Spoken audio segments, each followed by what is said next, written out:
First stop is the main board. We're going to want to get these clips removed first. A lot of them are going to be very similar style. You just want to get your finger underneath the cords, pinch down on the top to release it, and they should just come right out of there.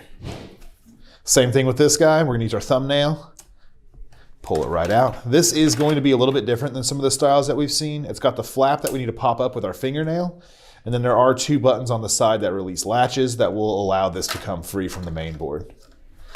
This is going to be two buttons on each side that you squeeze in, and you should just be able to walk this right out.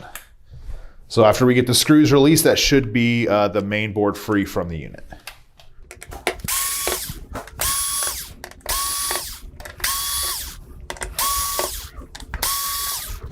We do want to make sure there's not any adhesive or anything underneath, keeping it down, and it does feel like there is. We want to be very gentle when we're lifting up on the board so we don't cause any bending or breaking. And it should pop right up. This is the adhesive that I was talking about.